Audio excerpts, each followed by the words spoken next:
gente, aqui é o Rivalidade, episódio de estreia desse novo programa, onde nós vamos receber grandes nomes da dupla Grenal para serem entrevistados por colorados e também por gremistas aí pra gente trazer o melhor da rivalidade, toda a resenha e, é claro, muita corneta. E uma coisa importante para avisar vocês, a plateia também faz parte desse show e todo mundo tem participação aqui no Rivalidade. Sejam todos muito bem-vindos na noite de hoje. E eu também tenho que falar que o Rivalidade é cheio de quadros, onde a gente vai entrevistar personalidades e justamente extrair o melhor de cada um. O Rivalidade, primeira temporada, terá 6 episódios.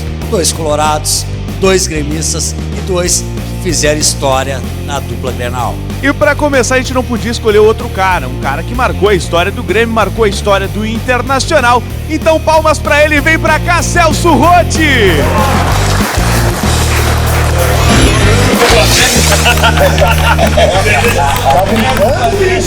Daqui a pouco vamos lá. Agora eu quero ver. Fazer pergunta, não gosta também. Agora eu quero ver, Celso. Vamos lá então, começando o programa de hoje, o Rivalidade, com o campo minado. Serão 6 cards, cards que terão amigos do Celso Rotti. E quem sabe aí uma surpresa pode aparecer. Vai ser bem interessante, tenho certeza que vocês vão gostar. Cards na tela, então. E agora, hein? Celso, Do 1 ao 6, tu vai escolhendo. Alguns são os caras que tu vai comentar sobre eles. Tem uma bomba ali, assim como é no campo minado. Eu vou escolhendo o número, é isso? Isso. Escolhe, vai, qual o primeiro número? Pra mim só tem 5 ali. Só tem volante. Vamos lá, o número 5. Então libera o camisa número 5 aí, o primeiro volante do homem aí. Vamos ver quem vai ser o protetor da defesa de Celso Rotti. Ronaldinho Gaúcho. Vou deixar até pros gremistas dar a deixa aí sobre o Ronaldinho Gaúcho. É um cidadão que eu gosto muito, né? Mais 99, o Celso estava lá, fez o Grêmio ser campeão gaúcho, eu estava no estádio, vi aquela janelinha que ele dá no Anderson, depois ele recebeu a bola do capitão, né? Dá a janelinha, faz a tabelinha e faz o gol. É um jogador que poderia ter sido talvez o sucessor do Renato na história do Grêmio, mas preferiu seguir por outros caminhos. E aí, para falar bem dele, é melhor o Celso, que eu não tenho muita coisa para falar de bom dele. Para falar dele. Exatamente. Para falar dele. Exatamente. Mas o Ronaldo, cara, o Ronaldo, eu tive a felicidade de trabalhar com ele quando ele tinha 16 para 17 anos. E foi realmente fantástico. Foi fantástico porque eu comecei no Internacional em 97, em 98 eu encontrei o Ronaldo no Grêmio, né, segundo semestre. E aí tem toda uma particularidade o Ronaldo, né? Ele sempre foi muito, a família dele sempre foi muito cuidadosa com ele, principalmente a dona Miguelina.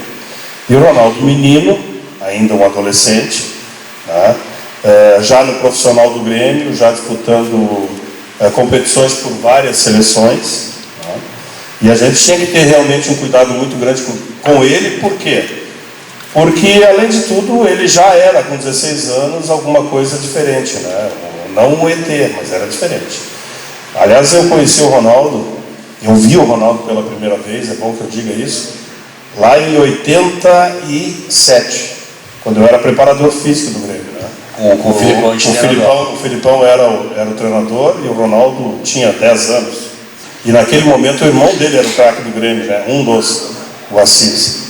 Então eu já conhecia o Ronaldo naquele tempo. Aí fui encontrá-lo eu como treinador e o Ronaldo como jogador.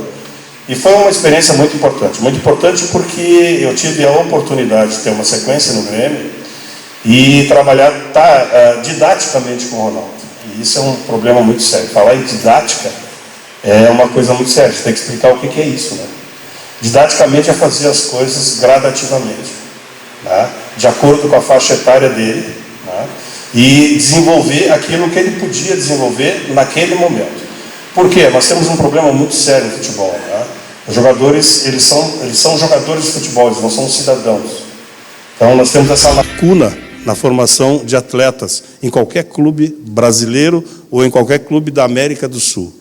Então isso é um problema muito sério. Então o Ronaldo, como todo mundo, como todos os outros, né? Todo mundo não, como todos os outros jogadores, não teve a oportunidade de ir para a escola e desenvolver uma coisa assim fundamental para que se forme um cidadão, a cognitividade. que é ter a cognitividade? É fazer coisas imaginárias. É se posicionar num determinado momento, antecipar uma determinada jogada, se posicionar numa posição que tu vai dificultar a jogada do teu adversário. E o Ronaldo, naquele momento, que já era craque, tecnicamente falando, e depois eu vou tentar colocar para vocês o que significa ser craque. Craque não é só técnico, craque é técnico, tático, dentro de campo e fora de campo. Quem não tiver, e esse é o meu conceito de craque, quem não tiver uma sequência assim, ele é um bom jogador, é extraordinário, mas não é craque. Ó, viu? Eu sou craque. Então, tu deve ser muito. Celso, Não sei no quê. E o Ronaldo, nós tivemos toda essa participação, porque em 98 ele estava muito mais disputando jogos da seleção sub-16, que era da faixa etária dele, e jogos da seleção sub-20, e não parava no Grêmio. E eu tinha que formar um time no Grêmio, né? É por isso que me cobra até hoje. O Itaqui jogava e o Ronaldinho não, né? Então, por essa razão, porque ele não ficava comigo. Aí, em 99, ele ficou. E aí nós fizemos esse trabalho para ele, e ele simplesmente se adaptou. Eu tenho essa felicidade, a honra, e eu dou entrevistas anualmente para a imprensa de todo mundo sobre o Ronaldinho.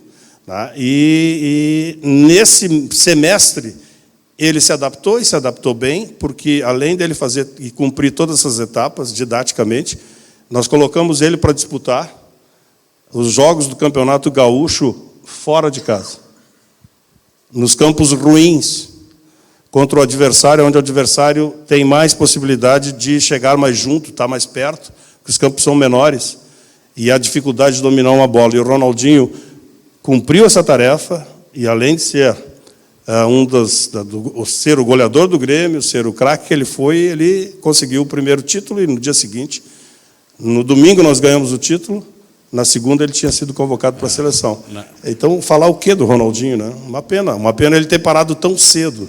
Celso, falasse de 98, acho que foi um ano especial para ti, porque tu pega o Grêmio numa situação tanto complicada, daí o Grêmio se classifica entre os 8, aquele jogo louco contra a Portuguesa, que tinha que dar 215 resultados paralelos, bateu todos. O Grêmio pega o Corinthians, que era uma máquina, toma 1-0 no Olímpico, gol do Rincon. Depois vai lá no Pacaembu, faz 2 golaços, o Itaqui e o Clóvis, né, que tinha vindo do Guarani. 2 golaços, 2 gols muito lindos. E daí no terceiro jogo, esse foi o azar do Grêmio, que era melhor de 3. Como é que foi esse trabalho de 98 aí? Porque o Grêmio acaba perdendo somente para o campeão brasileiro, né, que era uma máquina de jogar bola, aquele Corinthians. O Corinthians com o Gamarra, Rincon Ricardinho. E companhia, e Ricardinho, companhia toda, né? Então, foi muito complicado, porque eu cheguei no Grêmio em 98, vindo do Vitória da Bahia. Mas, enfim, eu vim para o Grêmio e existe assim um determinado ponto que é importante explicar isso, né?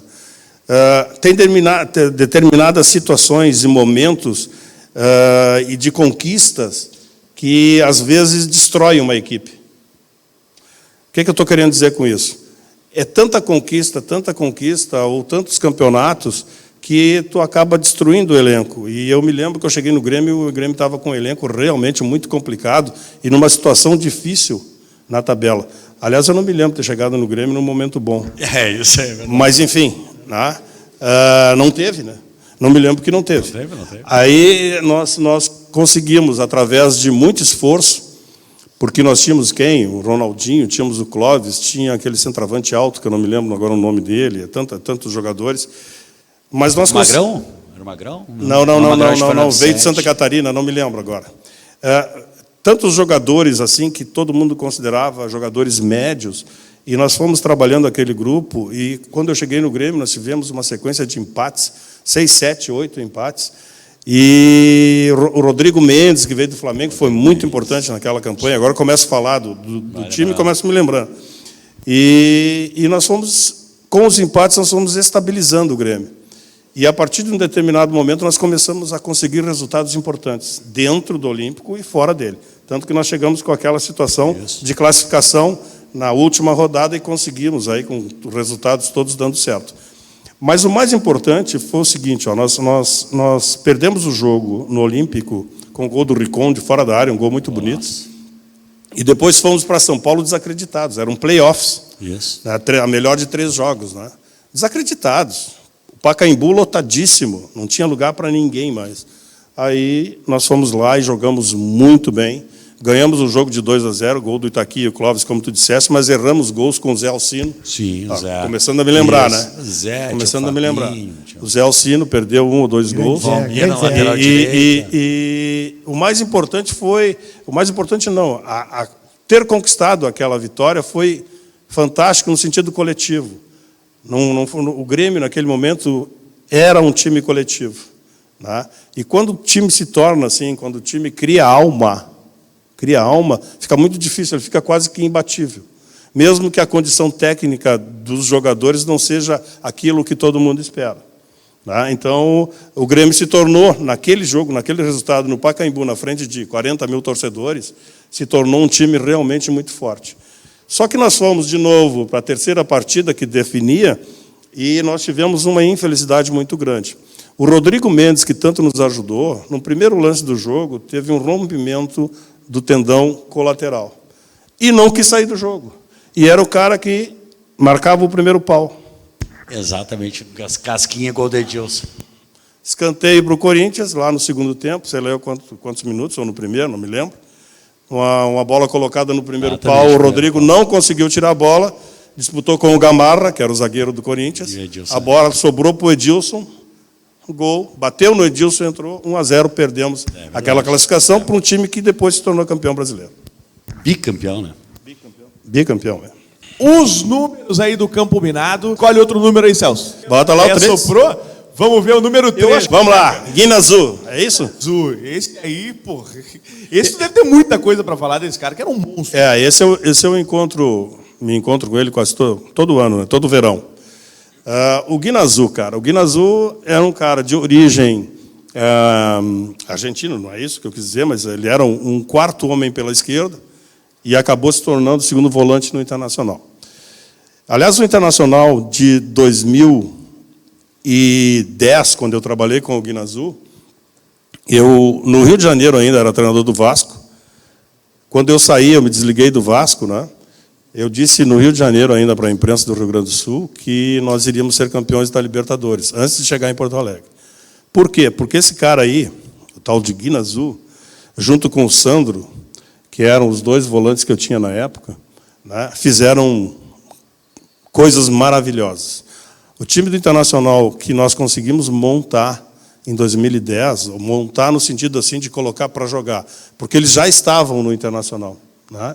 O que não se tinha naquele momento era a formação que eu acabei idealizando. Aí, o Fossati vinha e conseguindo resultados importantes, tanto que o resultado, eu não me lembro agora contra quem foi, na Argentina, que deu a Estudiantes, o gol da Fumaça. Que deu gol do Juliano, que deu a classificação para o Internacional, né? Então, foram resultados muito importantes do Fossati, e ele tem participação ativa na conquista da Libertadores de 2010. Então, nós chegamos, e o que eu fiz com o time do Internacional? Qual foi a ideia para o time do Internacional naquele ano? Foi colocar os melhores para jogar. Né? Então, eu tinha que achar uma formação onde eu pudesse colocar os melhores para jogar. E aí coloquei, aí fiz o 4-2-3-1. Eu acho que o Internacional deve ter sido, não o primeiro, mas talvez um dos primeiros times que jogou com esse esquema no Brasil. Tá? No Brasil. Então, eu fiz a linha de 4, fiz os 2 volantes Sandro e Guina Azul e fiz uma linha de 3. Nessa minha linha de 3, eu tinha o D'Alessandro, tinha o Tinga e tinha o Juliano. Nossa. Difícil, né? É por isso que, às vezes, quando a gente fala dos times atuais, tanto do Grêmio quanto do Internacional, tá? Tem alguns pontos que a gente tem que prestar atenção, né? Porque, em determinados momentos, a dupla Grenal teve times de uma qualidade técnica muito alta, né? Então, vocês vejam bem, eu tinha 2 volantes, Sandro e Guina Azul. Problema, né? Eu estou falando do Guina Azul. Sim. Aí, eu tinha uma linha na frente desses 2 volantes que era D'Alessandro, Tinga e Juliano. E na frente eu tinha o Alexandro. Bom, mas eu estava falando do Guina Azul. esse cara era simplesmente, é porque ele vive, está vivo, espetacular, porque eu tinha que controlar o Guinazu. Eu tive que educar o Guinazu. Para de correr. Tu vai ficar aqui já. Mas o Guinazu, como o Guinazu, não. Para de correr, te posiciona. Te posiciona. Vai lá, vem cá, vai para lá, vem para cá. Calma. Mas, profe, eu quero jogar. Sim, tu vai jogar. Tu vai jogar na hora certa. Na hora certa tu vai passar. E ele entendeu. Depois eu fui encontrar o Guinazu no Vasco. Nós somos muito amigos. Gosto muito do Guinazu. O Guinazu tem uma família muito linda. E eu tive esse privilégio de trabalhar com um cara que já tinha uma faixa etária, né? Mas uma educação. Aliás, todos os jogadores estrangeiros que eu trabalhei, com algumas exceções, é óbvio, mas argentinos, uruguaios, paraguaios, muito educados. E o Guinazu não fugia à regra. Então, é um cidadão. O Guinazu é um cidadão. Tive o prazer de trabalhar com ele. E espero que ele esteja muito bem. Tá no teu top 3 melhores volantes que tu já trabalhou? Olha que eu trabalhei com bons, hein? Mas tu gosta, né? Top 3... não, eu não gosto tanto. Eu gosto de quem faça o trabalho. Tá certo. Eu acho que o volante tem um papel importante. Aliás, uma das coisas que mudou no futebol atual é isso, né? O volante não é mais só aquele que só marca ou que só cobre. Não, o volante é aquele que marca, que cobre e que joga. Então, isso foi uma das mudanças que nós tivemos nesse futebol atual, né? No sentido tático-técnico. E volante, esse nome de volante não é por acaso, né? É volante porque ele anda para tudo que é lado, né? Ele cobre para tudo que é lado. Então, não é pejorativo o nome de volante, né? Ele tem que ficar ali, ele tem que estar cobrindo. Então, é por isso que se tem esse nome de volante. E hoje o volante tem que ser, além disso... Além de cobrir, além de marcar, ele tem que ser um jogador que também tem que ter qualidade técnica, porque hoje se exige isso, né? O futebol ficou com as arenas, ou as arinas, né? O campo ficou menor. O campo menor faz com que o time tenha que jogar mais rápido, pensar mais rápido, e aí é fundamental a presença de quem inicia a jogada, que normalmente é o volante. Celso, só antes de passar, tu falasse ali do Inter ser provavelmente o primeiro time a jogar no 4-2-3-1. Hoje a gente vê o 4-2-3-1 geralmente com um extremo, um ponteiro e um meia fazendo a diagonal, ou jogando com 2 ponteiros. Tu jogava com 3 meias no 4-2-3-1. Pois é, eu não terminei meu raciocínio, né? Então, vamos lá, vamos tentar terminar. Eu coloquei esses jogadores, para os dois que fizeram a pergunta, e eu estou falando aqui para os colorados, né? Nós fomos fazer, com esses 3, nós fizemos 2 amistosos antes de decidir com o São Paulo. O primeiro amistoso foi no Beira-Rio contra ex-atletas ou atletas desempregados. Nós fizemos esse amistoso, empatamos 0-0. Não tinha torcida.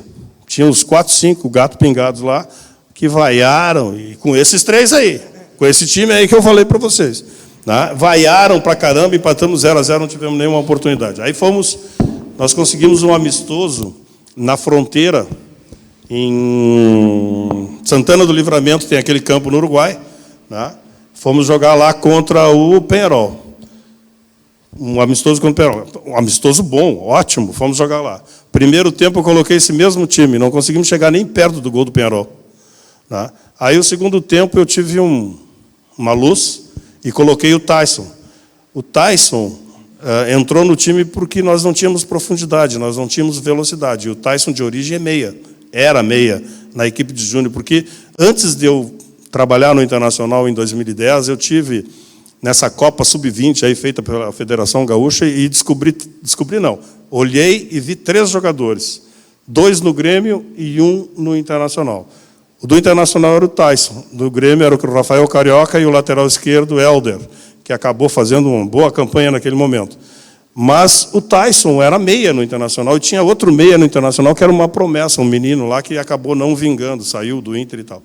Aí eu coloquei o Tyson pelo lado do campo, aí nós ganhamos, e aí vai de encontro a isso que tu está dizendo. Ao invés de eu ter a qualidade dos 3 jogadores, eu tinha, mas não tinha velocidade. Quando o Tyson entrou no time, nós ganhamos velocidade pelo lado do campo. Então, o Tyson, que acabou voltando agora, era o jogador que me dava a profundidade, que se movimentava, era rápido. e o Internacional, então, se completou. Tinha um time de qualidade técnica, muita técnica, e tinha a velocidade para chegar rápido na frente. E teve outra mudança que eu fiz no Internacional. Eu troquei o Índio do lado direito para o lado esquerdo, para que o Bolívar continuasse jogando. O Índio, que é simplesmente um atleta, ainda é atleta, eu vejo ele de vez em quando aí, né? Mas o Índio se adaptou rapidamente. O Índio tinha uma saída muito importante pelo lado direito do Internacional, pelo lado direito do Juventude, porque ele jogou no Juventude antes de vir para o Inter, e complicava muito a marcação de todo e qualquer time. Aí eu fiz a mudança para que o Bolívar continuasse jogando, e o Bolívar acabou se tornando o capitão do Internacional, o capitão que levantou a taça, né? E pela liderança dele, pela qualidade dele também. Então foram as mudanças que acabaram acontecendo naqueles 2 amistosos e que nós acabamos eliminando o São Paulo. Aí, vamos ver então os números aí na tela novamente. Vamos ver a última escolha do Celso. Tem uma bomba ali. Pode ser que ele escape da bomba, que ele passe ileso. Última? É, vamos ver. Vamos lá. Quem é que vai gritar o número aí, por favor? 3 opções aí. Alguém quer soprar um número aí pro Celso Rotti? Número 1 chamado aí, então. Vamos ver. Vamos ver se ele vai passar ileso. Passou ileso. E ó, o Fabiano. Celso Rotti, o que tem para falar sobre o Fabiano? Esse é outro que também, no mesmo esquema do Ronaldinho, só que antes do Ronaldo, nós tivemos um processo muito interessante com o Fabiano. Fabiano, que eu sei, já esteve aqui conversando com vocês, mudou muito. O Fabiano hoje é um cidadão. E, inclusive, não que não fosse antes, mas no sentido assim de trabalhar como assistente técnico, né? Pelo menos foi o que ele me disse a última vez que nós nos vimos aí no verão passado. Mas, enfim, o Fabiano também é outro. O Fabiano veio para o Internacional, jogando num time do interior de São Paulo, que eu não me lembro, foi contratação antes da minha chegada no Internacional, em 97. O Fabiano era cortador de cana. Isso não é demérito para ninguém, né? Aliás, é o contrário, é mérito, né? E nós tivemos muitas dificuldades com o Fabiano, porque o entendimento dele, ele era bruto, ele era difícil de se lidar, forte, na gíria, desculpe o termo, mas era um cavalo, no sentido físico, né?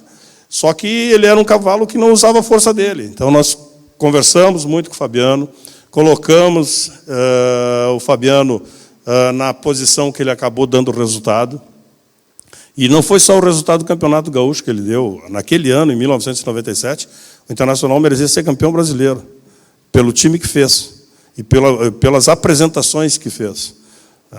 Ganhou de basicamente todos os times. Nós perdemos só lá em São Paulo para o time do Filipão, que era o Palmeiras, com Viola e não sei mais quem, né? Mas os jogos que nós fizemos aqui, Flamengo foi 4-0, 4 não sei quanto, com Renato Gaúcho, com Sávio. Botamos 4-0 no Flamengo aqui. Fabiano, excelente. Excelente. Jogo, né? Muito. Então, o Fabiano é um cara que só foi melhorando. O Fabiano tinha um amigo, o Arilson. E eu tive muitos problemas com os dois. Mas... De noite, balada? Bom, vem cá. Que idade vocês estão? Eu, por mais que esteja acabado, eu tenho só 26. Pois é, então... A faixa etária de um jogador de futebol, ela vai dos 16 aos 36. Quem é que vai segurar um jovem? Como é que vai segurar um jovem? Tem que entender isso. Se não entender isso, complica, né? Só que tem limites. A gente tem que colocar limites. E a todo instante tem que colocar limites. Mas não pode tirá-los. Por quê? Porque eles te darão o retorno. E foi o que aconteceu com o Fabiano e com o Arilson. Nós fomos administrando, fomos colocando limites. Eles tinham um respeito muito grande por mim e eu por eles. E acabou dando isso, dando um retorno muito importante para o clube, que, aliás, é o que os profissionais trabalham. A gente tem que trabalhar para dar retorno pro clube. E, às vezes, a gente tem que engolir um sapinho aqui, um sapão lá, e vai indo. E o Fabiano foi um cara tão importante para aquele time, por não sei nem dizer, né? Tanto no muito Gauchão, importante. faz gol do título, Campeonato Brasileiro. E naquele Grenal? Tu me lembra quanto é que foi o placar daquele Grenal no Olímpico? Tu lembra, Mário? Quanto é que foi mesmo? 2-5. Ah, tá bom. E aquele Grenal, a importância do Fabiano naquele jogo? Eu vou te dizer uma coisa, cara. Assim, olha aqui, ó. Nós fizemos o Campeonato Gaúcho e acabamos ganhando o Campeonato Gaúcho em cima do Evaristo, que é uma pessoa que eu admiro e que vive até hoje com seus 90 anos, Evaristo de Macedo. Né? Grande história do futebol, né? Grande história do futebol mundial, não é brasileiro. Ídolo de Real e Barcelona. Né? Exatamente, dos dois. Eu estou pensando em histórias agora, porque o Evaristo teve um papel, desculpe eu colocar aqui, mas o Evaristo teve um papel muito importante na minha vida como treinador. E vocês vão me dar licença, eu vou contar isso. Ele sempre que eu posso eu falo isso. O Evaristo era treinador da seleção do Catar, principal, e eu era treinador da seleção sub-17 do Catar. Né? E o Evaristo foi um cara que me ajudou muito porque eu deveria estar preso. Sério. Eu era treinador do Catar sub-17 em 1991, 92, 93, alguma coisa assim. E eu tive a felicidade de classificar o sub-17 do Catar para a Copa do Mundo, uma competição disputada na Arábia Saudita, em Riad, e tinha combinado um prêmio com esse tal de... Teve um cara do Catar que concorreu a ser presidente da FIFA e depois foi retirado, um árabe, não sei se... Mohamed, eu não me lembro todo o nome dele. Esse cara, nós combinamos uma premiação, quando voltamos, nós classificamos o time para a Copa do Mundo, ele me deu uma perna de anão no meio, e eu chamei ele de mentiroso.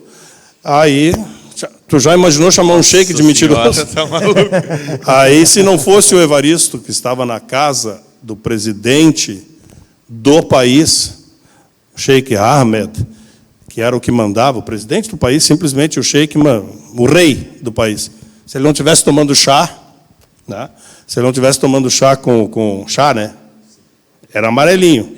Sim. Diz o Evaristo que era chá. Evaristo gostava tomando muito de chá, né? Com ele, eu estaria preso. E nem sei se estaria aqui. Por quê? Porque o sheik, que era presidente da federação, ligou para o presidente do país e disse: estou com um treinador brasileiro aqui, e ele me chamou de mentiroso e eu vou prendê-lo.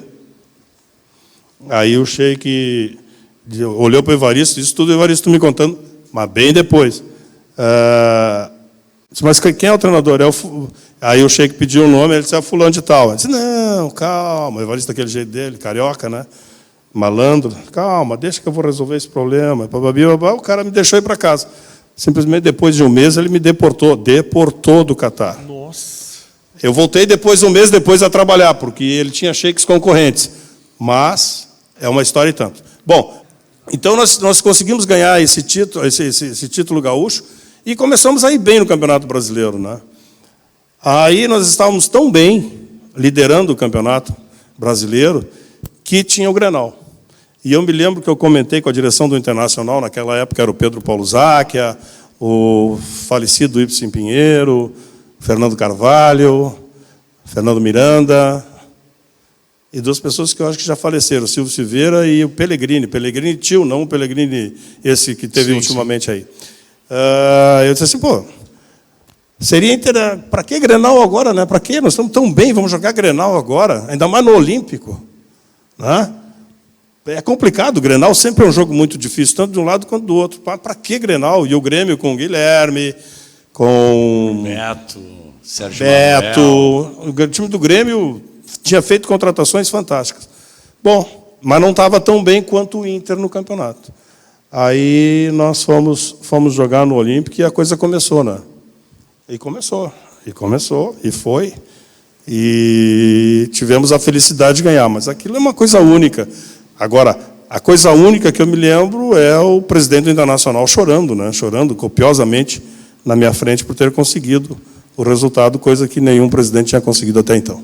Aliás, Celso, tu falasse desse time de 97, eu me lembro, vi muito esse time, sofri, estava no Olímpico nesse Grenal, mas teve um caso, o Inter era favorito, eu até fiz essa pergunta, Fabiano, eu vou fazer para ti também.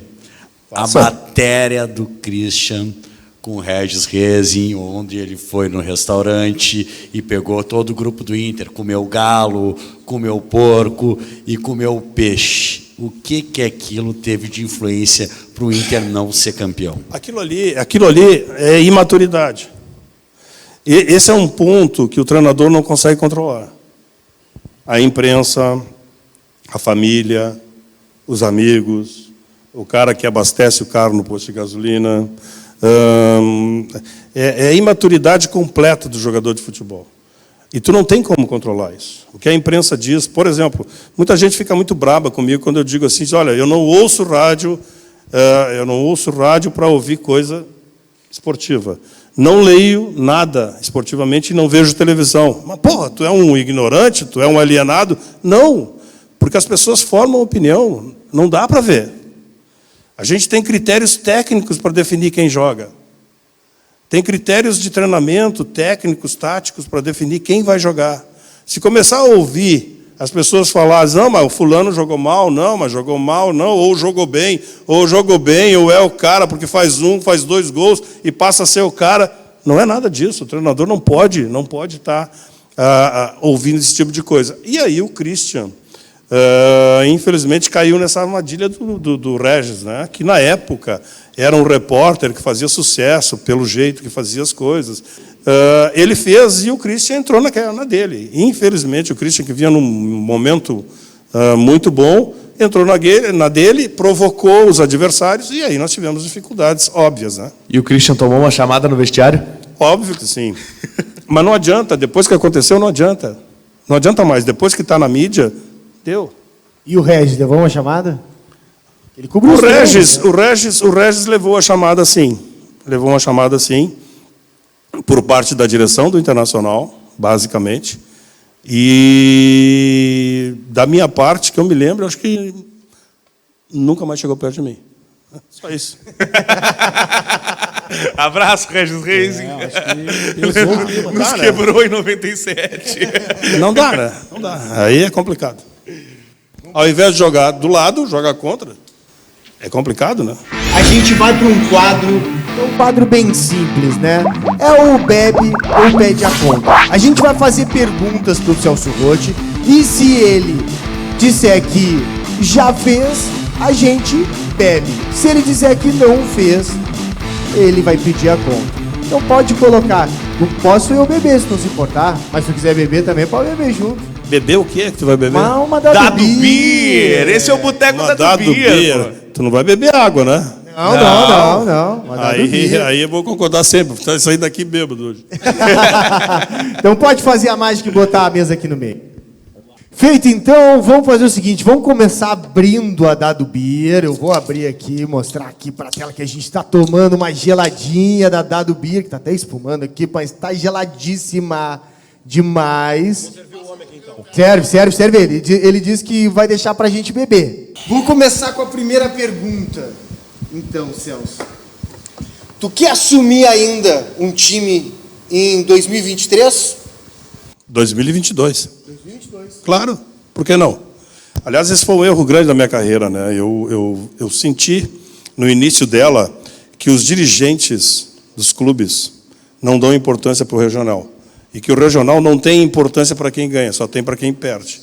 E quando perde, demite o cara. Então eu abri mão de disputar o regional, só disputei o brasileiro. E aí, disputar o brasileiro, tu pega tudo pela metade sempre. Tu não escolheu ninguém, mas tu é responsável por. É que nem aquele negócio, tu entra na empresa e assume o passivo. O passivo está tudo na tua conta. E depois tu tem que dar resposta, sem saber o que tu tem na mão. É o que aconteceu comigo nessa escolha que eu fiz de não trabalhar no regional. Então, não é 2023, não, é 2022. Então bebe. Vamos beber, então. Tu vem junto com a gente. Fiquem à vontade. Tu vem junto com a gente. Eu vou. Espiritualmente, emocionalmente, irei. O homem está dirigindo. Se for beber, não dirige. E chama os guri. Viu? Que tal? É isso aí. Tá bom. Então tá. Bueno, vamos lá. Já se irritou com alguma sacanagem do Fabiano Cachaça? Alguma não. Descreva. Muitas? Não, claro que não. É sim ou não? Tá, pode beber. Você que beber. Pode beber. Não, olha só, pra ser sincero. A explicação não estava no esquema aí. Ó, sim ou não? Fiz? Não. Eu sou amigo do Fabiano. Ele me disse que já vários encontraram ele justamente no Dado Beer. E aí, tu já foi um que ligou pro Fabiano. Porra, Fabiano, tá de novo no Dado Beer. Mas é que o Dado Beer é o concurso, né? Eu sou muito suspeito de falar do Dado, porque a gente é amigo, né? Tem intimidade, Dado. Tem intimidade, intimidade. Exatamente. Mas eu acho que se o Fabiano estava no Dado Beer de novo lá, é bom gosto, porque a cerveja é boa mesmo. Então tá. Agora o Celso veio, hein? Agora sim. Mandou bem. Tá, mas não beberam, né? Não, pô, tá certo. Pô, troca a dupla aí então, velho. Só vamos beber. Sacanagem é O sacanagem. Eduardo Andriotti tá... Pode Aqui, tomar. Tô pedindo pro professor me colocar no lugar Tem que dele, beber, velho. tem que beber. Pode trazer mais aí. Bom, Celso, deixa eu fazer uma pergunta. Essa é uma pergunta já mais difícil. Tu já cansou de apagar incêndio na dupla Grenal ou seria uma coisa que tu gostaria de fazer? A gente nunca cansa da dupla. Esse negócio de cansar da dupla Grenal é papo furado. A dupla Grenal são dois patrimônios que nós temos nesse estado e nenhum profissional pode, na minha opinião, óbvio, pensar nessa hipótese. Eu acho que se a gente tiver a oportunidade, tiver energia, força, tem que estar trabalhando na dupla Grenal. Ou num ou no outro. Vou beber. Ai. Ele quer que a gente beba, Não, né? vou beber. Eu gosto. Pode beber. E é bem boa a cerveja, hein? Não, Vocês estão gostando da cerveja aí, vocês que estão? Pô, aí sim. Palmas pra Dado Beer. Aí, muito bom. Vamos lá, então. Em 99, tu imaginou, em algum momento daquele ano de 99, vendo o Ronaldinho Gaúcho jogar, que ele seria um dos melhores jogadores da história do futebol mundial? A gente sabia que ele era acima da média, não craque ainda em 99, mas depois do que ele fez no primeiro semestre, aí não tive mais dúvida. Sim, imaginei sim. Então bebe, né? Então bebe. Deixar os guri tonto aí. Essa, na verdade, era... Essa a gente vai ter que começar a apertar as perguntas, porque a gente até pensou que essa podia ser não, mas tudo bem. O pior vai ser o Vou depois. beber Né? do copo do Celso também. Não, mas vamos lá, daqui a pouquinho vão vir algumas perguntas interessantes que eu vou dizer que não. Então vamos Vai lá. vamos lá. Posso fazer a pergunta já? Posso fazer? Então tá, eu quero saber se Celso Roth alguma vez já brigou das vezes de fato, com algum jogador no vestiário? Já, pode beber. Aí sim. Pode beber. Ó, eu não vou fazer essa furada de perguntar com quem, mas em que clube? Não vou te dizer que clube nem o jogador. Só que eu vou te dizer o seguinte, já e em vias de fato. Eu corri, né? Eu não sou bobo. Vou estar brigando com o jogador. Então tá, então vou até me servir mais, vou servir mais. Já ouvi tu falar. Ué, mas tu tá participando aqui? Não, Fábio, que... Não, eu não te queimei. Vamos lá. É a regra? Não te queimei. Cancela a cerveja do Dali, por favor. Vocês fizeram a regra. Eu não tô Não, tá bom. Não, mas acho que se... Vai lá, Lucão, me sopra aqui então que eu falo. É que eu já ouvi falar que ele quase, em um momento no Internacional com o Fabiano, quase, mas fugiu também, porque, pô... Não. O Fabiano, nós nos damos beijo um no outro, assim, de ladinho, assim, aquele beijinho de jogador de argentino, de cara educado, mas nunca brigamos, não. Tá bom, então tá. Bom, vamos lá, a última, né? Vamos pra... Pode ser que Vamos seja continuar. útil. Não, eu tenho mais uma difícil. Eu tenho uma na cabeça. Uma na manga. Uma na manga. Então vamos lá, então. Dentro desses anos todos da tua carreira, Celso, algum momento tu chegou à conclusão que já poderia ter sido técnico da seleção ou se chegaria como técnico da seleção brasileira? Sim. E ainda não perdi a esperança, não. Eu dei entrevista antes de ontem, a respeito dessa situação. Porque me perguntaram se nós deveríamos ter um treinador estrangeiro. E eu disse que nós temos um, por meritocracia, estrangeiro, que está fazendo um belo trabalho no Palmeiras. Né? Então, por meritocracia, ele poderia até ser convidado, e quem sabe lá, ou seja... Mas pela história dos treinadores brasileiros e pela história do futebol brasileiro, não. Nós temos treinadores absolutamente capazes e com qualidade para dirigir a seleção brasileira e não precisamos disso. É só nós olharmos a história do futebol mundial. Então tá, então vamos beber. Vamos lá. Vou até brindar, porque hoje não vai ser fácil. Eu já estava achando que o homem ia dizer não na última. Agora da seleção, pensei que daqui a pouco ele ia dizer não, né? Porque, enfim... E vamos lá, vamos beber então. Celso Roth. Fala. Acha que foi injustiçado por críticas na eliminação contra o Mazembe? Não. Não, porque é uma razão bem simples. Eu acho que isso é normal.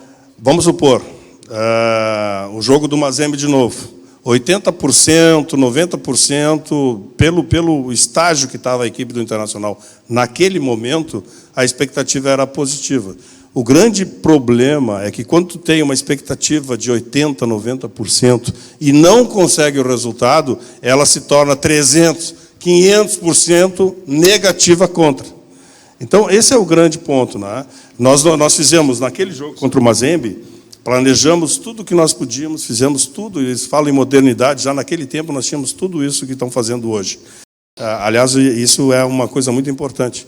Eu tenho dito aí que em 97 no teu time, nós já usávamos o PowerPoint para fazer palestras, não o quadro aquele. 97, tá? Então, hoje, todo mundo tem informações de tudo. Que bom! Só que faltava não ter, né? Porque ter o computador à disposição, ter a internet à disposição e não ter informação de tudo, que modernidade é essa? Não é? É uma coisa contemporânea, é uma coisa que nós temos que usar, é uma ferramenta que nós temos que usar. Então, aquele jogo do Mazembe foi uma coisa única. Eu tenho dito também, espero que os colorados não fiquem bravos, é a mesma coisa que o Barcelona ter perdido para o Internacional. A expectativa do Barcelona era completamente... O mundo dizia que o Barcelona ia ganhar do Internacional. E aí a coisa acontece ao contrário. Então, quando se tem uma expectativa muito alta e não se consegue o resultado, tem a frustração. E a frustração normalmente tem um culpado, né? E sempre é um só. Estava lá o Celso Roth e fez as suas escolhas. Mas estava lá também todos os outros jogadores que depois participaram e foram ídolos do Internacional e com razão. Mas não pode se culpar um só. É que nem, por exemplo, a Copa do Mundo de 2014, tá? A Copa do Mundo no Brasil. Aí o Felipe perde a Copa do Mundo e tem um resultado absolutamente fora do contexto, de 7-1. Então, a culpa foi de um só. Dirigente não tem culpa, jogadores não têm culpa, a culpa é só do cara que estava lá e não tomou nenhuma atitude porque congelou, ou não congelou, ou não viu, ou aquilo foi uma coisa inesperada que acontece com qualquer ser humano. Então, a situação do Mazembe também foi a mesma coisa. Aí nós tivemos, por exemplo, o Tite, que está na seleção brasileira e, por meritocracia, está lá. Ganhou o jogo de 1-0 por coisas. Quem viu o jogo, viu. Teve uma chance. Fez o gol e foi campeão mundial. Então, o futebol é assim. Aliás, tem um livro que, se eu fosse vocês, né, eu daria uma olhada, que faz parte, que é importante. Não só vocês do programa, se já não olharam, mas também vocês da plateia que gostam de futebol e estão aí travestidos de Grêmio Internacional. O nome do livro é o seguinte, Os Números do Jogo. São dois jornalistas, aliás, um é jornalista, o outro é um estatístico. Os caras fizeram um trabalho científico de 15 anos nas 5 melhores ligas da Europa. Então, não é uma coisa assim de olhômetro, uma coisa que chuta, não. E diz o seguinte, uma das conclusões que eles tiveram nesse livro, vocês que gostam de futebol, é isso, ó. 50%, quando jogo de futebol, 100%, tá? 50% desse jogo de futebol, o imponderável toma conta. Os outros 50% é treinador, é jogador, é a direção pagando em dia. Então, qual é o trabalho que a gente parte de 50% de imponderável? Então, o que aconteceu com o Mazembe, Internacional e Mazembe, foi o imponderável. O que aconteceu com o Barcelona Internacional foi o imponderável. O que aconteceu com o Tite, com o Corinthians, contra não sei quem, foi o imponderável. Foi lá, deu um chute e fez o gol. É isso. É assim que a vida é. A nossa vida no futebol é essa. E por isso que tem graça. Por isso que vocês estão aqui me entrevistando. E então a resposta é não. Oi? Não achou que foi injustiçado? Não achei não. Eu acho que a imprensa fez o papel dela, como sempre faz. Quando ganha, endeusa. Quando perde, mata. Então tá certo, então pediu a conta. Mas eu vou tomar mais um gole para terminar o programa. Eu vou encerrar também tomando mais um gole. Mas não pode. Saideira! Valeu. Agora é o momento do quadro Aposta KTO. E a gente vai ter uma disputa aqui, a gente vai ter participação do pessoal da plateia. Mas antes aqui, só para introduzir o quadro, Roth, ficou muito conhecido, né? Não ficou conhecido por isso, mas a imprensa te rotula muito por gostar de uma posição muito específica. Qual é? Aqui eu joguei. De? Volante. De volante. E peraí, não, segue. Para um pouquinho essa tua entrevista aí. Tu não vai introduzir nada, tu vai iniciar. Não vem com introduzir, não. Pô, que negócio é esse, mano? Que papinho, Ele tá hein? vacinado, Que papo ele é tá esse aí? vacinado, cara. Tu vai iniciar a conversa. Mas tu é mais liso do que peixe ensaboado, hein? Ele escapa de todas. É Esperi, né? Não, às vezes, só às vezes. É difícil, tomar bola nas costas não Tá dá. bom, o que tu vai iniciar então? Então vamos iniciar já. Ó, eu vou escolher 2 caras na plateia, porque a gente recebeu aqui uns presentes para dar para a plateia da KTO e também da Memórias do Esporte, que mandou aí pra gente. Eu vou mostrar aqui pra câmera. Ó. A KTO, pro gremista, mandou o seguinte, porque a gente vai ter um gremista e um colorado. Chinelinho aqui, ó, da KTO, né, em preto e azul. Alô, Cássio, A Memórias do Esporte mandou uma coisa para os gremistas aqui, ó, que é o seguinte: uma mini estátua do Renato Portaluppi comemorando o gol lá em 83. Então tá aí, a mini estátua do Renato, esse presente é do Memórias. Especifica o gol. E a KTO mandou aqui pro Colorado, caso o Colorado seja o vencedor também aqui, ó. É pra gurizada aqui, o Inter bebe, né? Então pra gurizada aqui, ó, poder abrir garrafa. Com imãzinho de geladeira, né? Com imãzinho de geladeira. Exatamente, com imãzinho de geladeira para deixar preparado. E o Memórias do Esporte mandou aqui, ó, um cachecol do Internacional. Então, cara, a gente foi democrático já algumas vezes já durante o programa, durante nossa vida e tudo mais, mas agora não vou ser democrático, eu vou escolher a dedo. Talvez possa até assustar alguma, vou ver na plateia, ver quem tá com cara de que não quer jogar e eu vou chamar. Começar por um colorado que tá bem trajado, lá no fundo lá, ó. Vamos lá, lá no fundo, aquele homem que tá bem trajado. Ó, ele mesmo aí. Ó, tomou uma dado beer pra aquecer. Não pode dirigir, Adelar. Volta lá. Vem cá. Qual foi o último videogame que tu... Chega aqui pra câmera pra mim, aqui, ó. Grande nego, velho. Qual foi o último videogame que tu jogou? Atari. Ah, então ele tá bem. Vai jogar num PS4. Senta na cadeira vermelha aí. Olá, tudo bom? Tudo bem. Senta na cadeira vermelha e vamos ver um gremista agora. Quem que esteja ali, ó, trajadaço ali, né, de pijama. Aí, né, Opa, pode levantar opa. o gremista aí, ó. Tomara que Palmas pro gremista! Tomara que perca. Vem cá, meu querido. Fala aqui, ó. Fala teu nome pra rapaziada e qual foi o último videogame que tu jogou? Gustavo e PS4. Ih, rapaz. Fala agora Saiu do numa carrinho que tá na vantagem. frente. Senta aí, então. Fala agora do carrinho, rapaz. Tá na Vamos frente. pro jogo, então. Vamos ver quem é que vai ganhar essa disputa aí. Esse Grenal, que dessa vez vai ser como? No volante. Uma disputa aí, uma corrida no videogame, né? Então não vai ser no volante, verdade, vai ser no controle, mas é como se fosse no volante, aquele que o Celso tanto gosta. Grande Marcinho, nosso câmera pegando por trás do Rote aqui. Vamos chegar aqui. Bailarino? O bailarino. Marcinho, ó, olha só. Tudo pronto para começar a corrida. O carrinho vermelho, é claro, é do Colorado. O Adelar e o carrinho azul tem que perder, que é o do gremista aqui. Pode começar a corrida. Vamos ver quem vence essa. Quero só ver, hein? 3, Quero 2, só 1, ver. e foi dada a largada, hein? Olha aí, o Adelar tá na frente. Colorado tá na frente. Ó, O homem. gremista veio buscar aí, passou. Ai, aí o gremista passou. Ih, ele bateu, hein? Bateu na curva. O Adelar deu uma chegada na traseira do carro do gremista. Mais uma vez aí, acabou pegando a traseira. Olha lá, O olha lá. Adelar tomou a frente, hein? Tomou a frente, mas os dois estão nas últimas colocações lá, hein? Não, mas vai ser que nem igual o Gauchão esse ano, é 13 espetadas neles. Não tem Corrida essa, de vai com calma. qualidade. Ó, Adelar na frente, hein? Ele é o 11º. O Adelar falou que o último jogo que ele jogou foi o Atari. mas tá bem, hein, E o homem. Gustavo Atari é que esse? joga PS4. Que Atari é esse que esse homem tá jogando aí? Olha pô? ali, cara. Ele É o Top Gun, Top Gun. É a cerveja. Vamos ver. Olha, ele tá em 8º e bateu. Meu Deus. E o Gustavo tá chegando, hein? E o Gustavo tá chegando, bateu mais uma vez. No quadrado. Olha aí, soltou o nitro, vai pra 7º lugar. Ai, capotou. Capotou, já tá de pé de novo. Última volta. O Colorado tá em 7º. Bota Quero uma saber bandeira das- do Brasileirão aí que eles não ganham.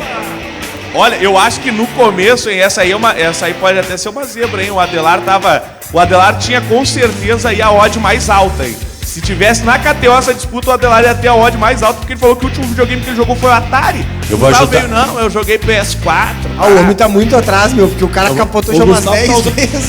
Eu vou ajudar o Gustavo, Meu O Gustavo foi ultrapassado pelo Juventude, mano. Meu gar. Foi ultrapassado pelo... E acabou, Adelar! É o Colorado! Gustavo, não vou te trazer mais, Gustavo.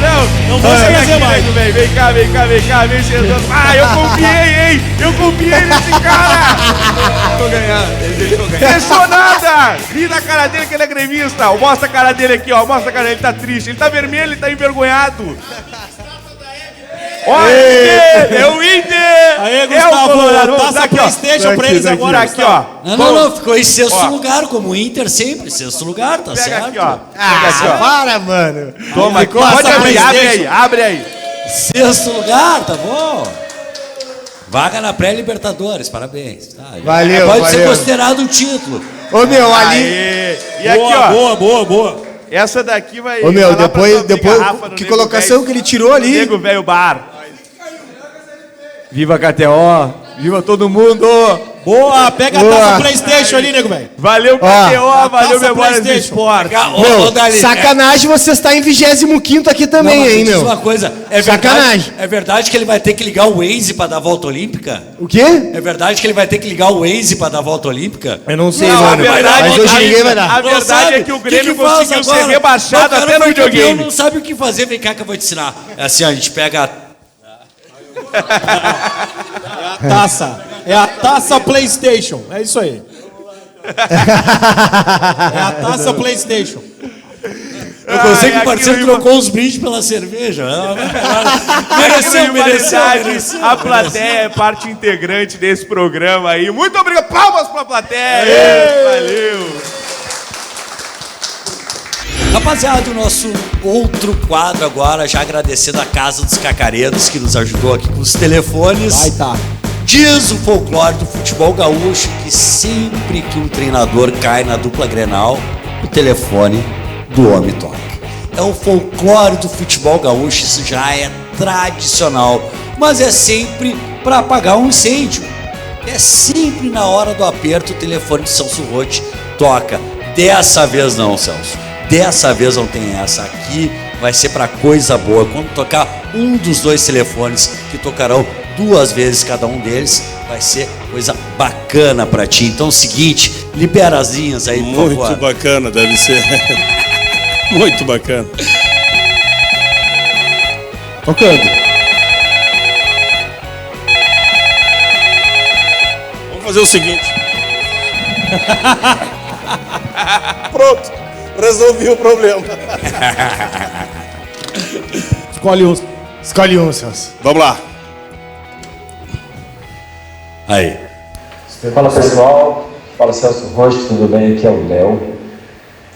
É um prazer estar falando com você aí, é um prazer estar aí podendo mandar essa mensagem, porque para mim você foi um cara crucial assim no início da minha carreira, né? Em 2008 ali no Grêmio a gente foi vice-campeão brasileiro e você com seu jeitão, de um jeitão firme, gaúcho, sério de ser, foi algo que agregou muito na minha carreira, algo que agrega até hoje, no sentido de modo de ver o jogo, modo de perceber, modo de vivenciar o futebol. O futebol não é brincadeira, o futebol é uma coisa séria.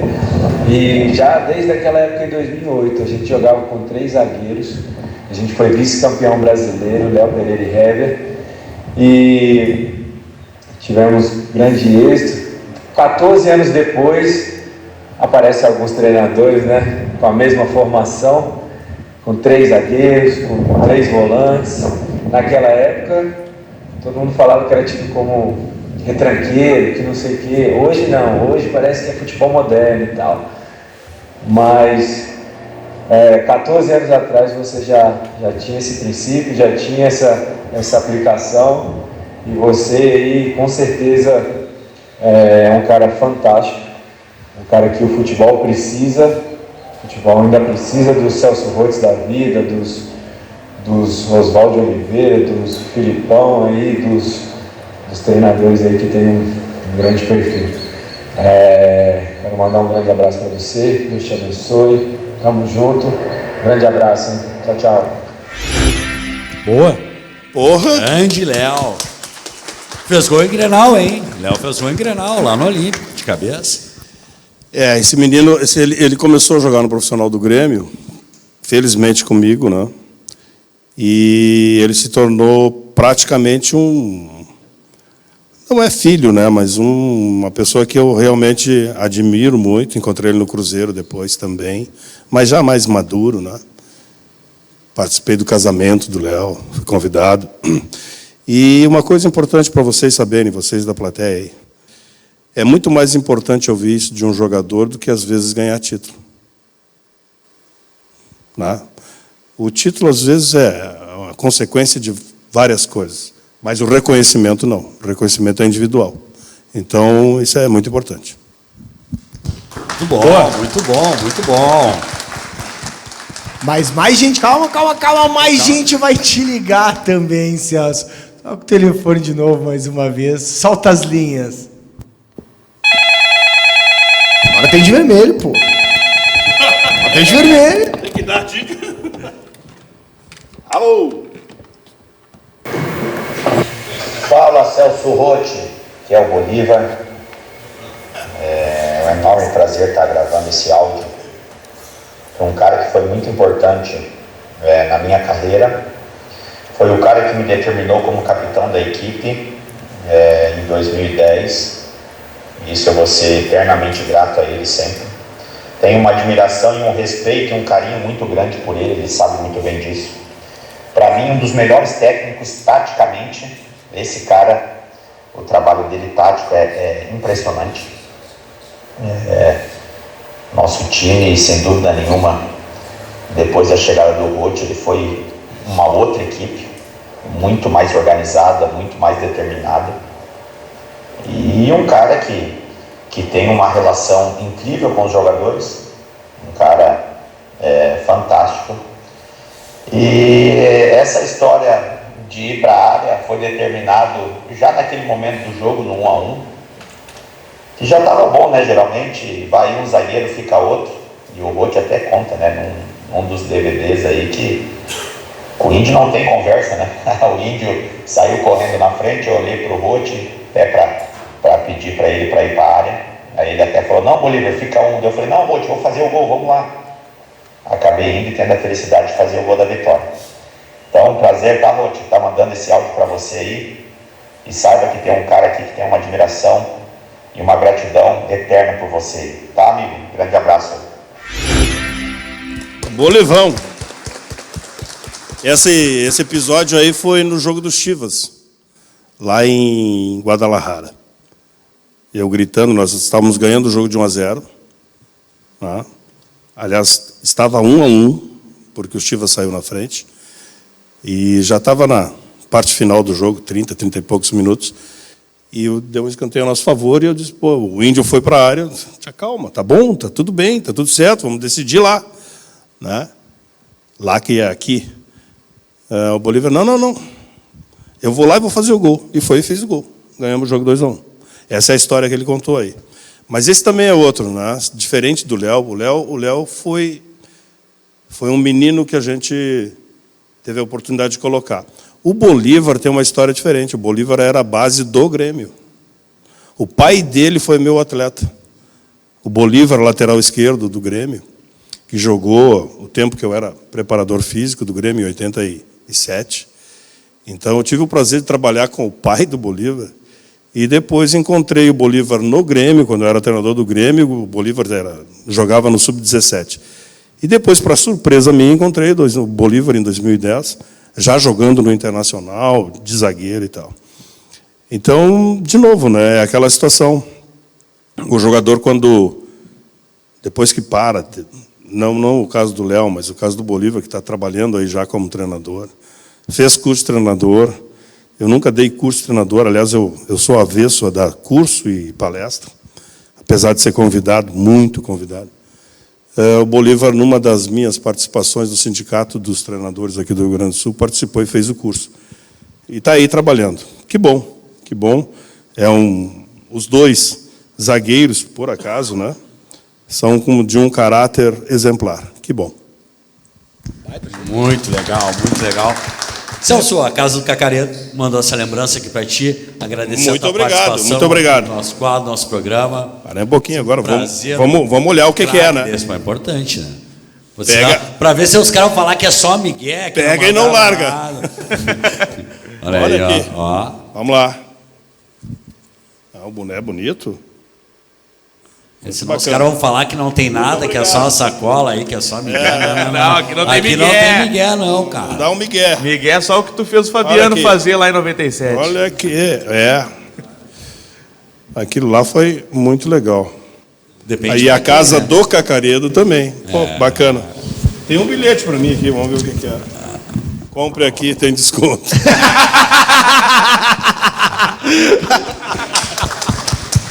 Boa. Boa demais. Vamos finalizar então? Vamos. Boa, primeira parte então, viu, Celso? Tá, mas vocês não estão que nem aquele repórter que diz assim, olha aqui, ó, fulano de tal, Celso, é o seguinte, agora é a última pergunta, tá? Aí ele faz, mais uma. Pô, que pergunta de merda é essa? Uma pergunta tem 5. Não, agora é o final mesmo. Agora então tá, Termina, eu vou te fazer uma última pergunta. Se tocasse um dos dois hoje, fosse do Inter e do Grêmio, qual tu atendia? Só pode escolher um, Celso. Nenhum dos dois, porque os dois estão bem, cara. O Grêmio está aí já praticamente classificado para a série A. E o Internacional, com a contratação do Mano, está muito bem. Tem altos e baixos, normal. É impressionante como a gente... É aquilo que eu falo para vocês, é a expectativa criada, né? O Mano chegou no meio do caminho, tirou o Internacional daquela miscelânea que estava e colocou o Internacional dentro de uma situação interessante, taticamente. A gente já pode dizer, ó, o time Internacional vai jogar assim, vai jogar assado. Então, eu acho que nenhum dos dois agora eu pegaria. Deixaria os dois seguirem adiante para pegar mais tarde. Esse foi Celso Rotti, esse é o Rivalidade. Valeu, KTO. Muito obrigado, Dado Beer, Casa do Cacaredo, Memórias do Esporte. A gente vai terminando aqui esse episódio de estreia e vai ter muito mais, Wagner Jung. Vai ter muito mais, a gente vai entrevistar também personalidades do Internacional, do Grêmio, de todo o estado. E o Rivalidade chegou para ficar. É isso aí, gurizada. Fiquem com Rivalidade nas redes sociais. Tamo junto. Até a próxima. Dali Grêmio. Exatamente, Mário Godoy. Valeu a presença de toda a plateia. Celso Rotti, Dali, Wagner. Na próxima, tamo junto de novo. Um abração a todos. Valeu.